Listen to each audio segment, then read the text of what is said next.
Hello everyone, welcome back to online lecture series on heat transfer. We are continuing our topic of heat convection. So let's begin.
So first of all, we will quickly do a revision of our previous topics.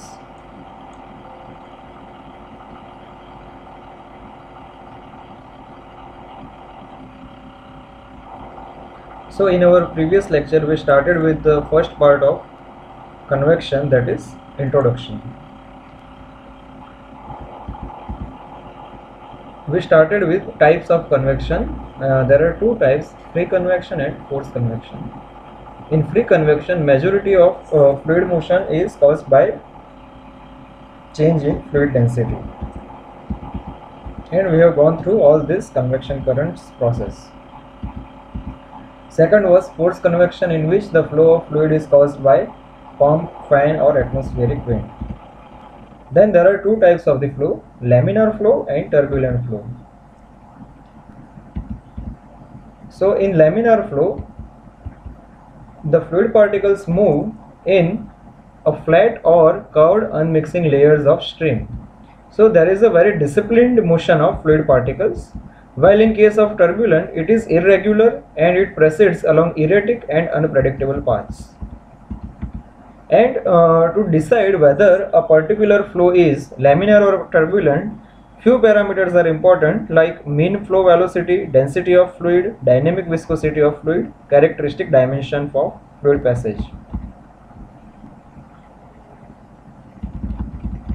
So here we can group this parameter into a dimensionless number, which is rho Vd divided by mu, and this is called as Reynolds number. So this is the range that if Reynolds number is up to 2300, it will be a laminar. If it is between 2300 to 6000, then it is transition, that is from laminar to turbulent, and if it is greater than 6000, then it will be a turbulent one. And there is an equivalent diameter dE, which is in the Reynolds number. So it is 4 times cross-sectional flow area divided by weighted perimeter. And there are few examples of calculation of equivalent diameter dE. Then the next topic was Newton-Raphman law, that is convection rate equation. And it is already known to you, that is Q is equal to HA Ts minus Tf. And these are the parameters on which the value of film coefficient depends. Then the next is Nusselt number. We studied about hydrodynamic boundary layer and thermal boundary layer. And then we defined that the conduction part in the close to the flat plate is equal to the convection. So we obtained the value of H. Next was an important theory, that is forced convection relation.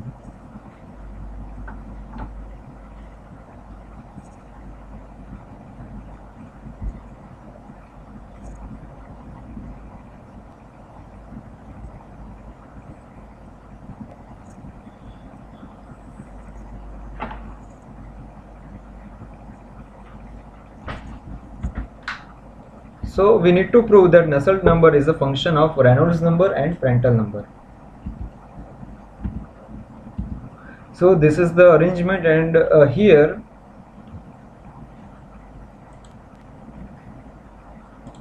these are the variables which are important in case of forced convection. These are symbols, and these are their dimensions respectively.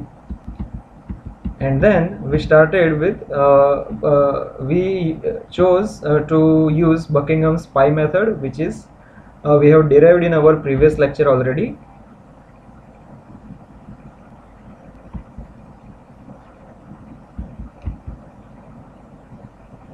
Okay, so now we are beginning our new topic.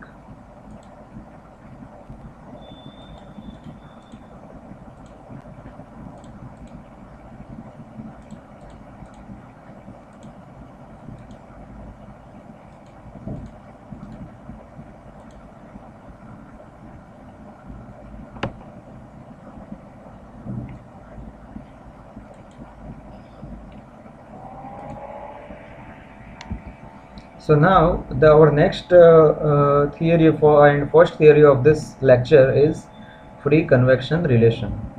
Here we need to show by dimensional analysis. We need to show by dimensional analysis that for problems in heat transfer involving free convection only, the Nusselt number, that is Nu, is equal to HL by K, can be expressed as a function of Prandtl number, that is PR, mu Cp by K, and Grashof number GR, which is given by L cube rho square beta G delta T by mu square. So here this is the arrangement.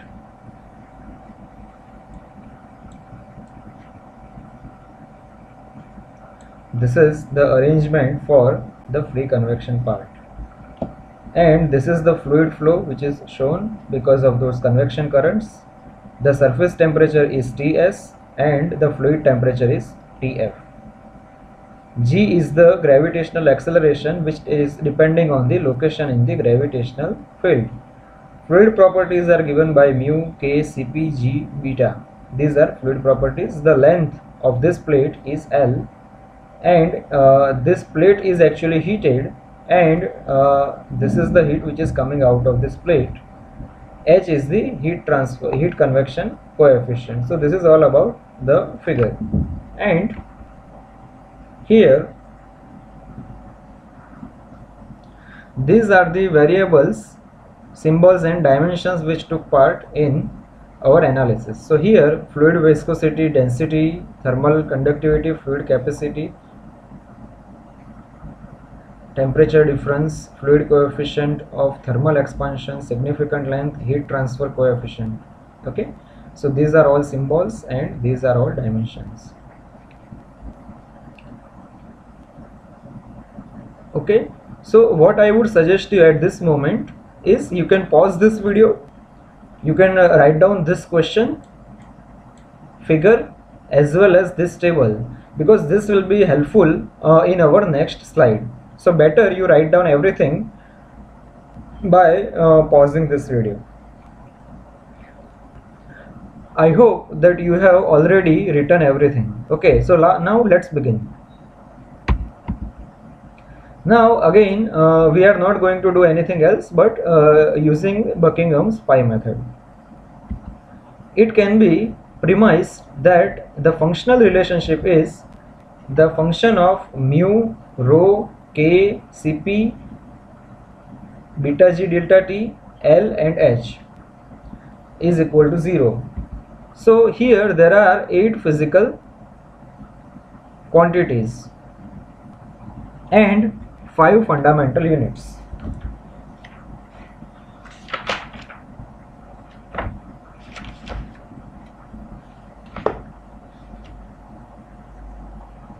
So here if you count, actually I have written here to be 8 physical quantities. However, if you count manually, then 1, 2, 3, 4, 5, this beta g delta t is, let us say, is single, so 5, 6 and 7. However, in this beta g delta t term, beta g is taken to be separate one and delta t is taken as separate one. So these are two separate things. So 1, 2, 3, 4, 5, 6, 7 and 8. So now there are 8 physical quantities and 5 fundamental units. So out of this, 8 minus 5 is, or 3 pi terms. Now where are these 5 fundamental terms? Because if you recall the table that you have drawn, we are having M, L, T, H and theta. Okay, so 1, 2, 3, 4, 5. So there are 5 fundamental units. Okay, so now let's begin our analysis for free convection through dimensional analysis. Here we will choose fluid viscosity, that is first mu, then thermal conductivity K, product beta g delta T, and the characteristic length L as the core group or repeated variables with unknown exponents, and establish the pi terms as follows. So the remaining part will be done in our virtual board. So let's exit from this presentation and we write on our virtual board.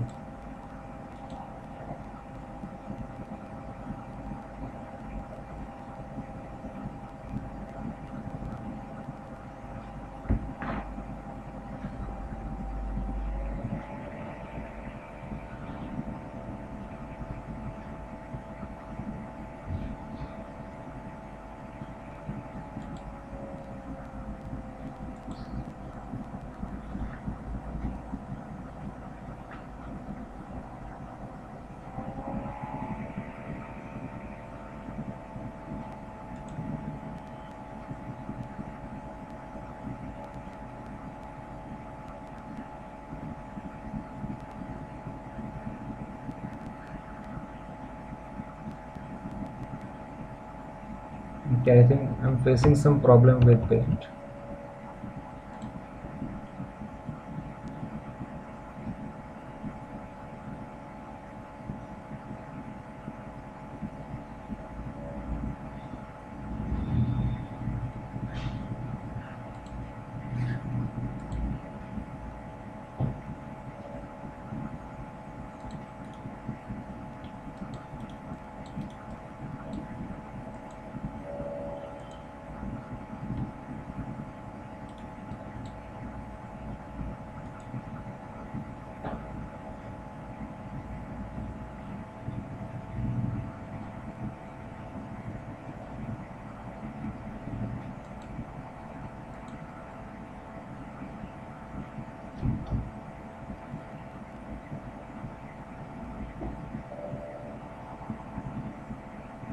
Okay, we will work in PowerPoint only.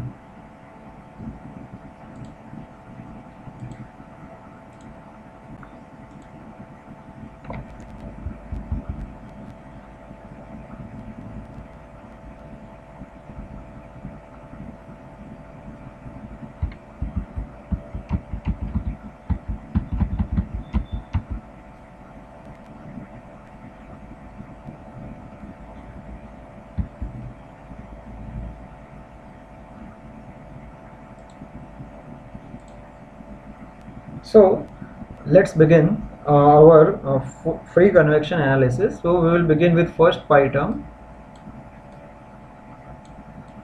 I1 is equal to mu raised to A K raised to B, then beta G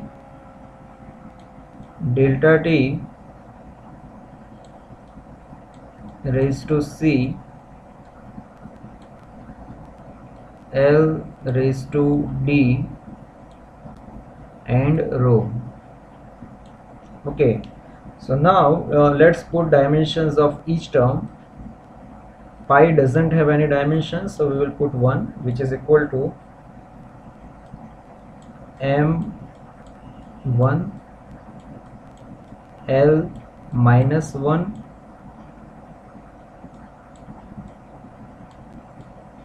T minus 1 raised to A. Then we have H raised to 1 L minus 1 T minus 1 theta minus 1 raised to B. Then L1 T minus 1 T minus 2 raised to C L raised to 1 D and M1 L minus 3. Okay, so now we have already written all dimensions here, so we will be grouping them in our fundamental dimensions. M raised to A plus 1, then L raised to A L raised to minus B plus C plus D minus 3, then T minus A minus B minus 2C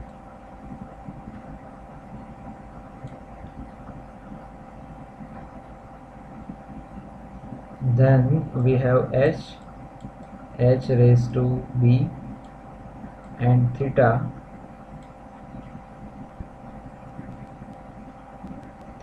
raised to minus B. So now we can compare here that A plus 1. Okay, now we will be using another color. Here A is equal to minus 1 because of M term, and based on H and theta we can say B is equal to 0. Then we have minus A minus B minus 2C is equal to 0. So here 1 minus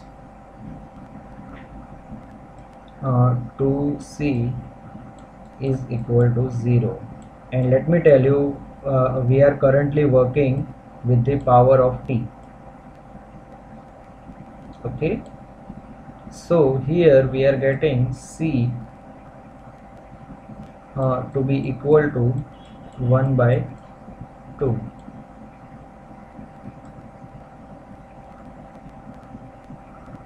Okay, now we will be working with powers of L. So here we are currently having minus A minus B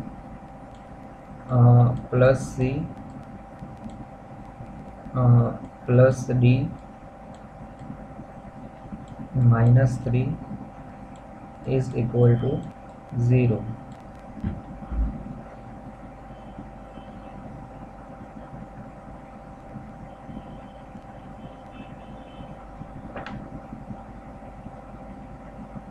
So here we are having a is -1, so here we will have 1, 0 plus 1 by 2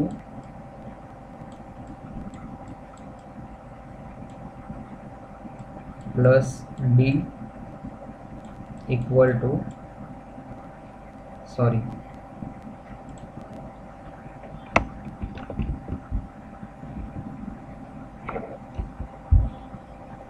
here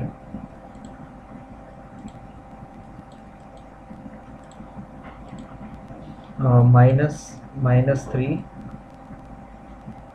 is equal to 0, then d is equal to 3 minus 1 minus 1 by 2, okay, is equal to 2 minus 1 by 2. So here the answer is 3 by 2, and here we are having d. Okay, so if you see, we have already obtained all the values. A is equal to -1, B is equal to 0, C is equal to 1 by 2, and D is equal to 3 by 2.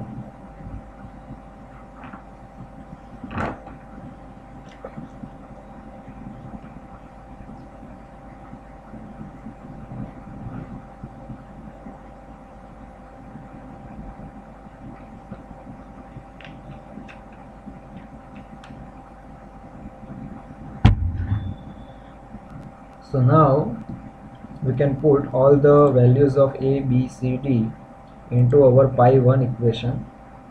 So pi1 is equal to m raised to -1 L, sorry, it is mu, sorry. So here this will be mu raised to -1 k raised to 0 beta g delta t raised to 1 by 2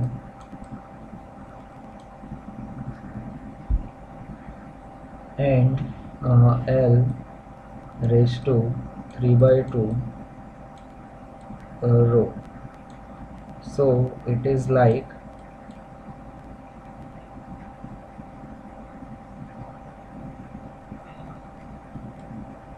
mu in the denominator, and in the numerator we are having beta g delta t raised to 1 by 2 L raised to 3 by 2 rho.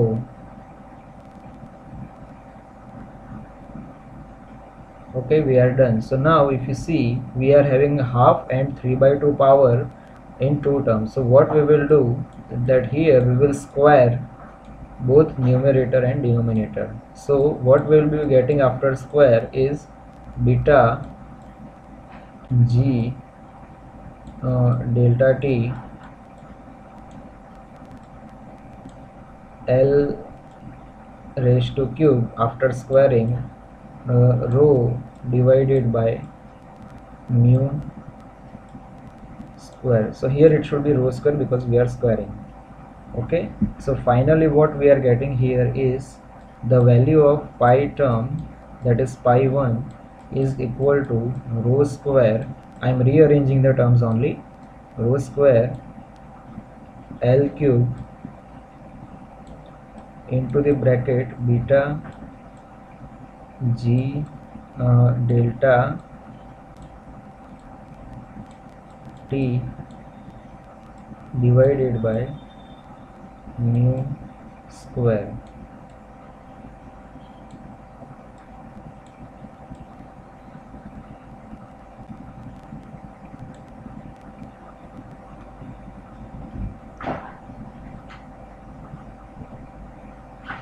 Okay, so we have derived our first pi1 term, and next let's go into our next pi term.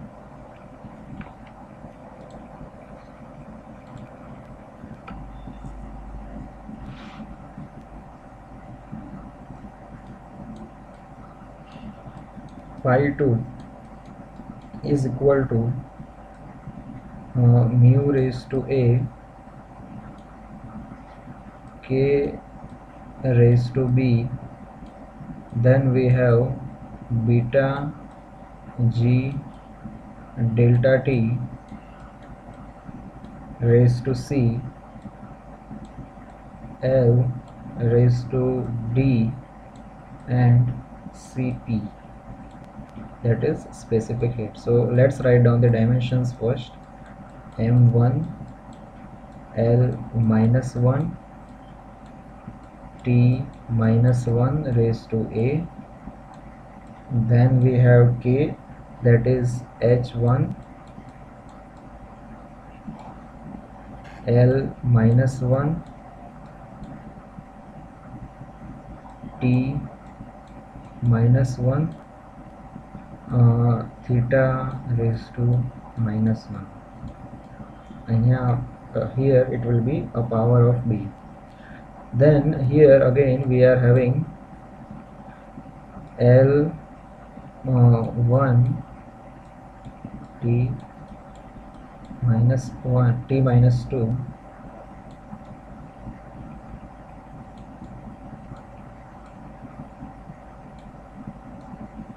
L1 D CP ની જગ્યાએ H1 M minus 1 theta minus 1.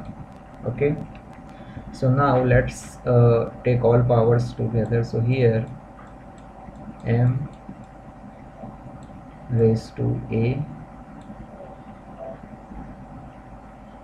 minus 1, then L raised to minus a minus b plus c plus d, then t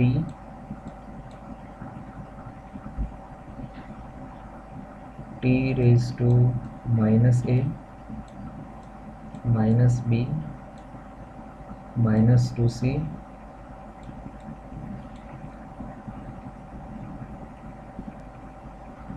then we have h raised to b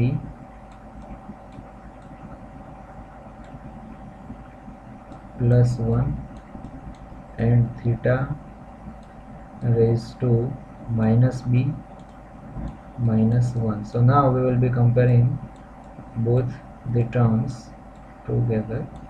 Then a is equal to 1, b equal to minus 1, then we can get the remaining terms from the power of L and theta. So here we are having minus a, let's focus on power of t, plus 1 minus 2c equal to 0. Okay, I should have put 1 over here instead of a.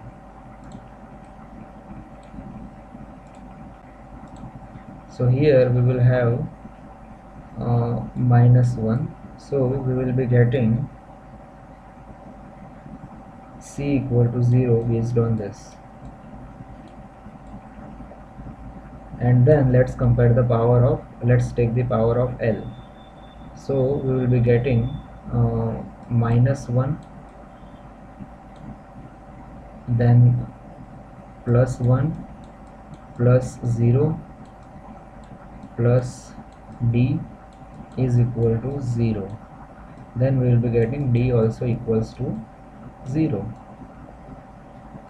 So here we are getting this. So pi 2 is equal to mu raised to 1 k raised to minus 1.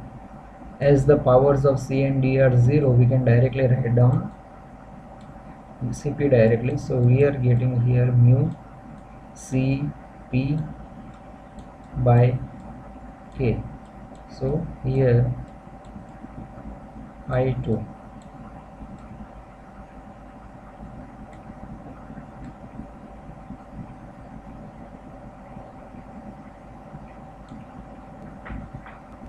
so this is our second pi term, and we will now calculate third pi term.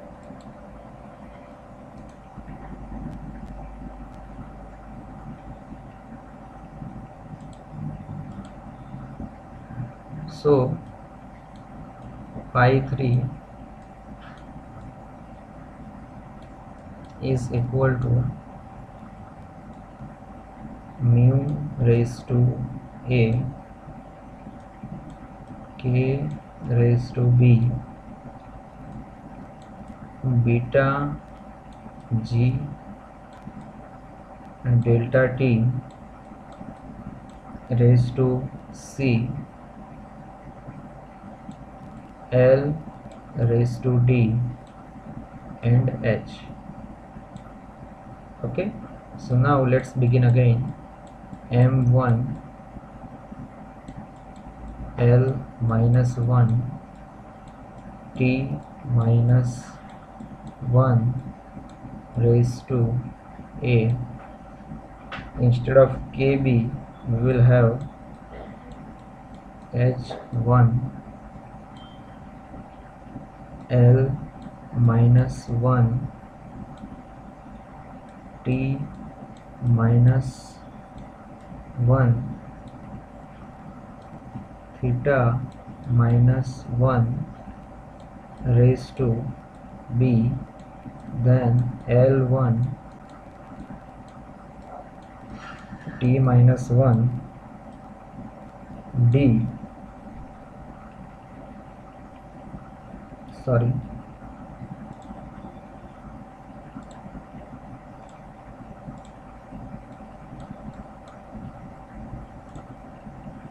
L minus 2 power D. Again I have a mistake.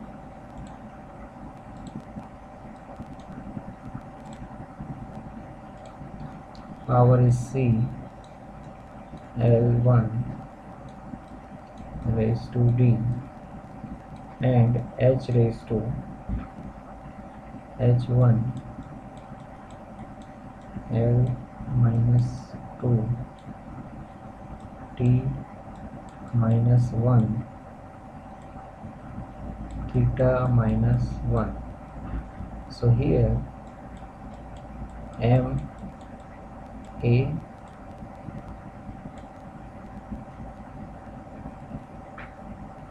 then L raised to minus A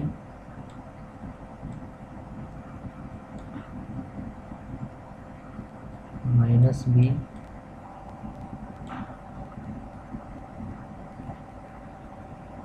plus C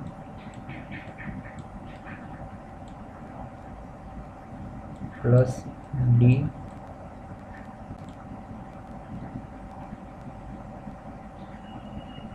and minus 2,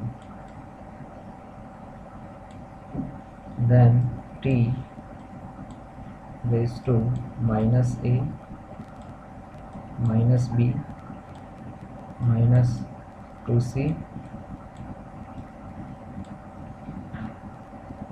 minus 1 and theta raised to minus B minus 1 as well as H raised to B plus 1. So here we are getting A to be equal to 0, B to be equal to minus 1.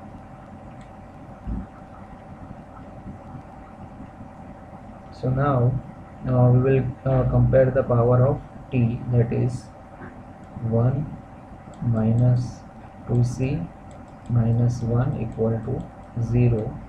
Then c is equal to 0, and then comparing the power of L, that is 0 plus 1 plus 0 plus d minus 2 equal to 0. So here we are getting d equal to 1. Okay, so here we are getting pi 3 equal to mu raised to 0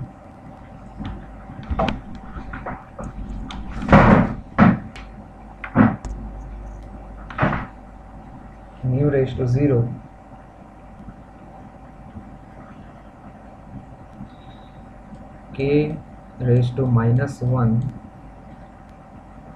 Beta g delta t is already 0 because of the power is 0.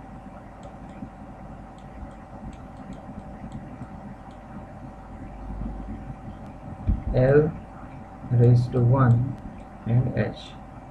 So the final answer is h L by k, pi 3. So here we have obtained 3 values. We can do it over here.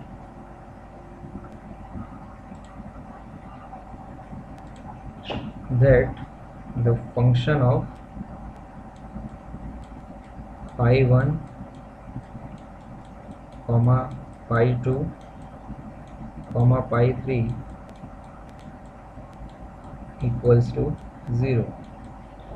So here we are getting the function of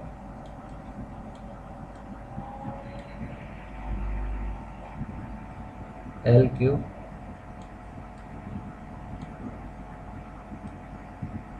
rho square beta g delta t divided by mu square comma mu cp by k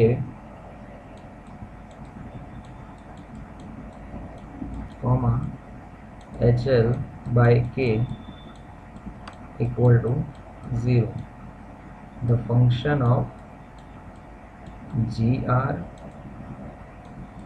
pr and mu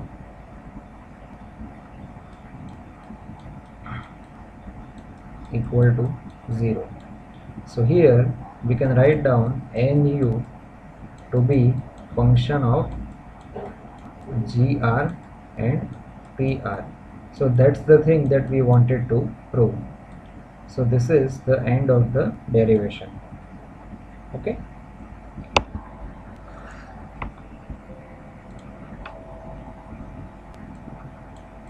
So now we will move forward with our next theory.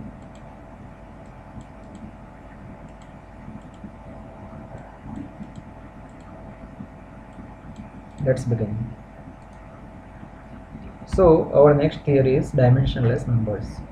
First is Reynolds number. It is the ratio of inertia force and viscous force. It is the ratio of inertia force and viscous force, and it is given by this, that is inertia force is equal to rho v square L square divided by viscous force is given by mu. So here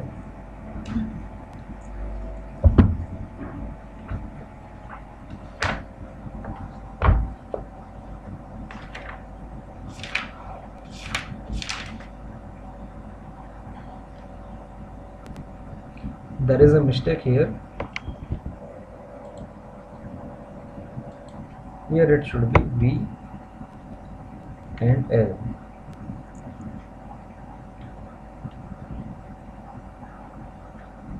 Okay.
So here let me repeat few things here, that instead of inertia force we have written rho v square L square. So we will discuss few things over here. The inertia force is given by F is equal to m into A.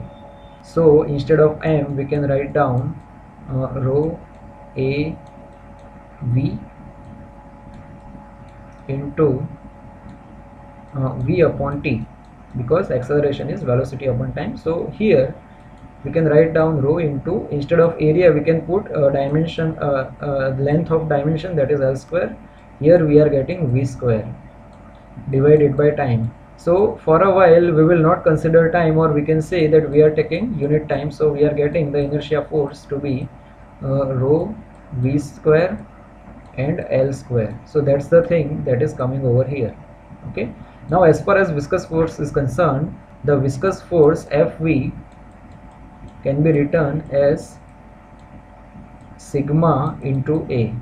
Let us say sigma to be, the symbol for this will be tau. So here tau into A. So tau, if you recall, that is the viscous stress, is shear stress is given by mu into du upon dy into A. So here we are getting mu into V divided by L into L square. So L will get cancelled out. So finally we are getting mu V L. So this is the value of Fv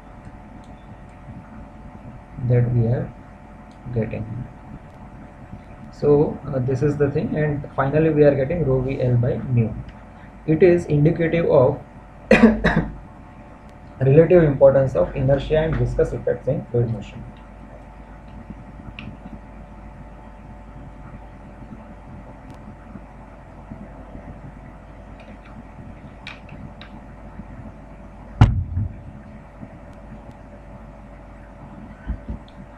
Now suppose Reynolds number is low. What is the meaning of low Reynolds number? That viscous forces will be more and inertia forces will be less.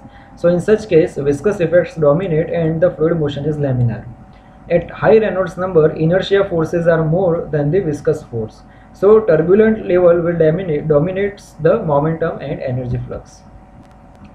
Now the Reynolds number constitutes an important criterion of kinematic and dynamic similarity in force convection heat transfer that we have seen.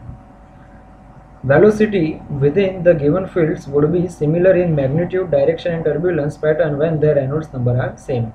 So when the Reynolds number is same for two particular flow field, then the velocity will be same in magnitude, dimension and turbulence level.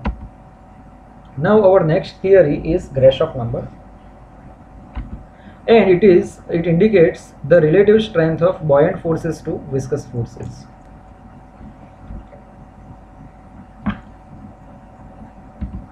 So here we are getting the formula we have already seen in our previous theory of free convection, that the formula for Grashof number is given by L cube rho square beta g delta t by mu square. So here we have taken one row separately. Okay, here it was rho square. Out of this rho square we have provided rho over here and rho over here. Okay.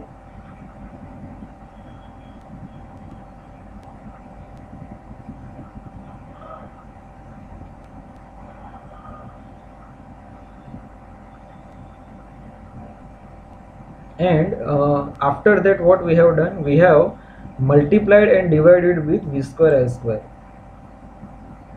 If you see over here, we have v square L square over here and v square L square over here. Okay, that is simply we have multiplied and divided. So what we are getting here, that first is buoyant force, that is, this is the buoyant force which is given by this formula. Then inertia force, that is this, and rho v square L square, and viscous force square which is given by this mu square v square L square.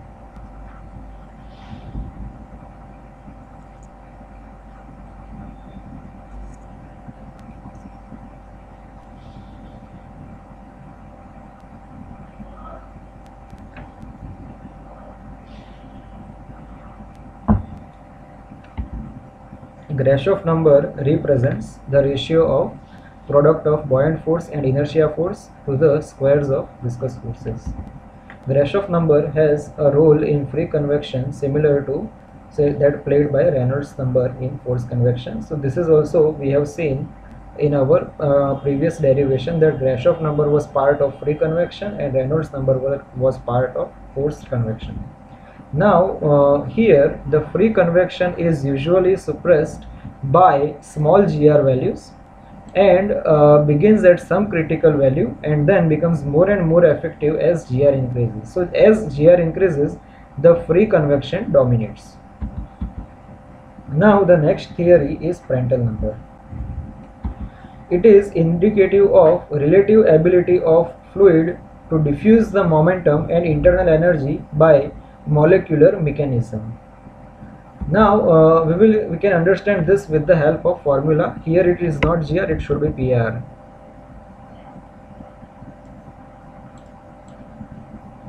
So here it is pr.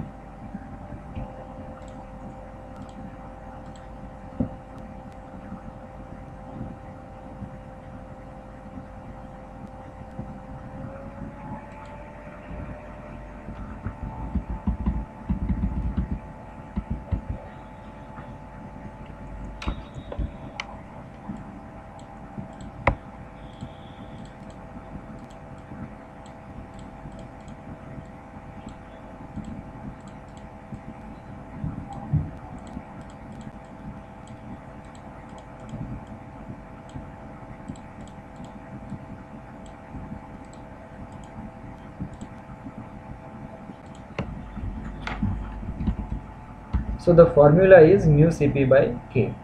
So here what we have done,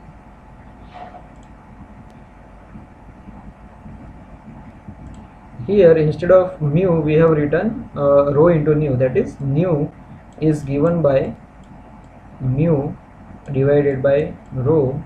So here we are getting mu is equal to rho into nu. So here rho into nu into Cp by K, and we have taken K divided by rho C as in the denominator term, rho Cp. So the denominator is called as thermal diffusivity of fluid. So this term, this entire bracket is known as thermal diffusivity. So we can say that Prandtl number is kinematic viscosity divided by thermal diffusivity. So PR is a ratio of kinetic viscosity to the thermal diffusivity. Okay, and the kinetic viscosity indicates the momentum transfer by molecular friction, because viscosity is all about frictional forces between the two adjacent layers, and thermal diffusivity represents the heat energy through conduction. Okay, so here PR is the measure of relative effectiveness of momentum and energy transport by diffusion. Now PR, for higher value, for highly viscous oils, PR is relatively large, that is 100 to 10,000. That indicates the rapid diffusion of momentum by viscous action compared to the diffusion energy. Because if PR is higher, then the viscous forces will be more than the diffusion of energy. And Prandtl number for gases is nearly unity. Accordingly, the momentum and energy transfer by diffusion are comparable, so both are almost equal. In contrast, for liquid and metals, it is very less, that is PR is 0.003 to 0.001. To repeat, PR is equal to 0.003 and to 0.01, and that indicates more rapid diffusion of energy compared to the momentum diffusion rate. So diffusion of energy is more than the frictional forces. And Prandtl number is the connecting link. Here this is very important, that it is a connecting link between velocity field and temperature field, and it is strongly influences the relative growth of velocity and thermal boundary layer. Mathematically, it can be written as delta upon delta T is approximately n power of Prandtl number, where delta and delta T are thickness of velocity and thermal boundary layers respectively, and n is positive exponent.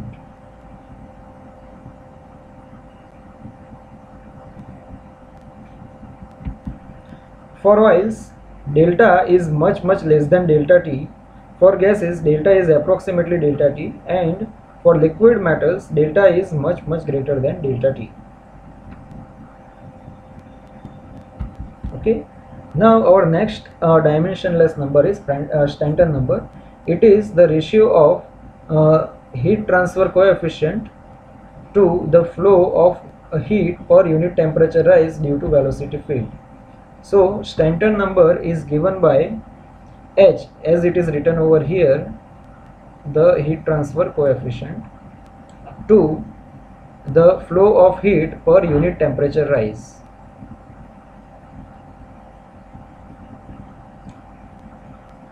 So due to velocity of fluid, so H divided by rho into Cp. Okay, so here what we have done is, if you see, let me write down over here that Stanton number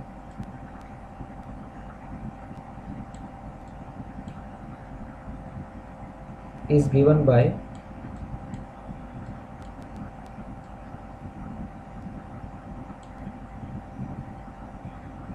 H divided by rho V Cp.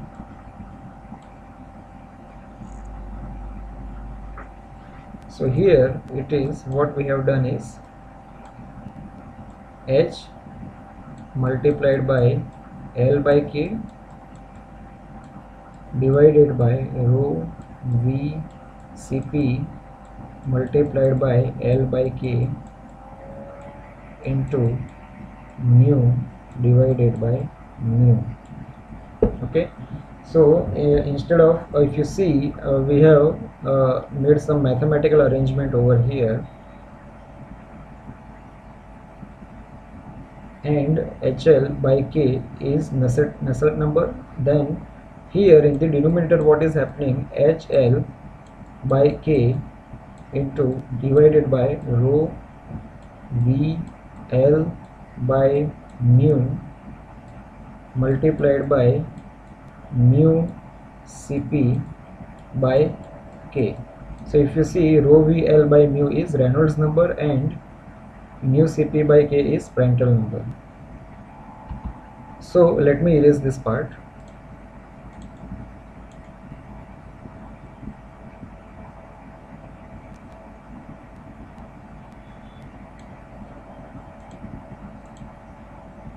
And it should be noted that Stanton number can be used only in correlating forced convection data. Why? Because velocity v is present. So this becomes obvious when we observe the velocity contained in the expression of Stanton number.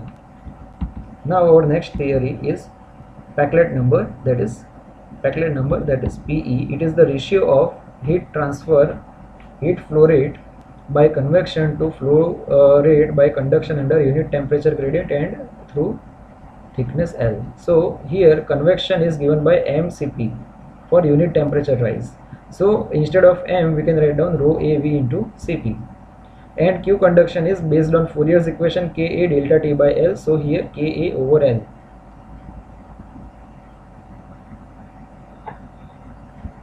So we can take ratio of this rho AV Cp by Ka over L. So we are getting rho Cp by K. A is getting cancelled, so L into V. So if you see, K by rho C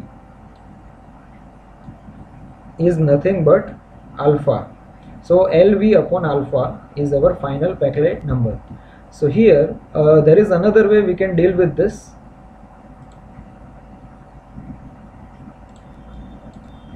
So what we are doing over here is we are utilizing this equation again. So this is here, and rho L V.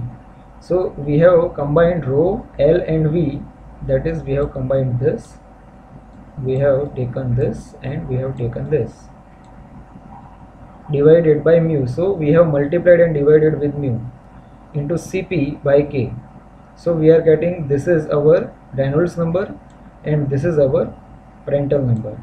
So here Peclet number is a function of Reynolds number and Prandtl number. Now next theory is Grade's number. Next topic is Grade's number. So it is the ratio of heat capacity of fluid flowing through a pipe per unit of length and conductivity of pipe material. So GR is given by mCp by L divided by K. So if you see, this is the value of heat capacity per unit length of pipe. So heat capacity is what? M into Cp per unit length, that means L will be in the denominator, and to the ratio is of with K. So we are getting this. Okay, so MC over Lk.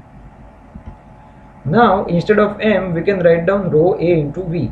M is equal to rho AV, and if you see, instead of area we have written pi by 4 d square, that is area of a circular pipe. Okay, so here we need to be careful here.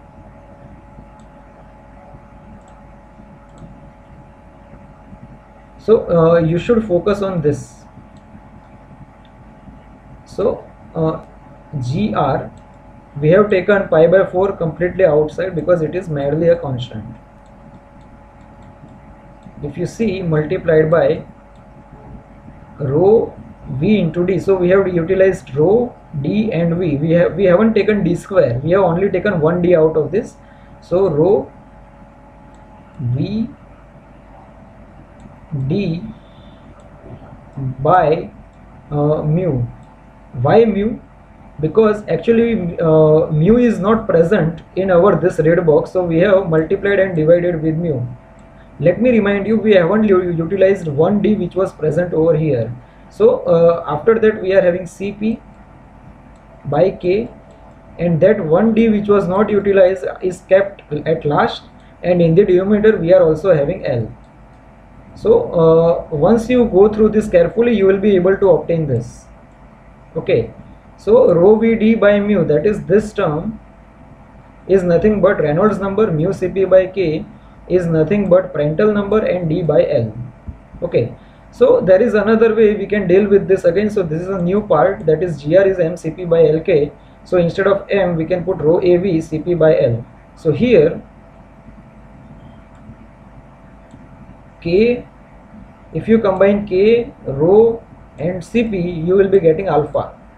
The remaining terms are as it is, so A into V by alpha into L, where alpha is thermal diffusivity. Now instead of A we have put pi by 4 d square, V divided by alpha L, so Vd by alpha into pi d by 4L. So if you see here, L into V over alpha, that is this part, or L d upon alpha, this is nothing but Peclet number. Okay, so here we can write down GR to be equal to PE multiplied by pi into D by 4 into L. So here Briggs number is merely a product of constant, that is pi d by 4L, and a Peclet number. So this is the end of this theory as well as end of this lecture. I hope you have enjoyed this lecture, and thank you for watching this video.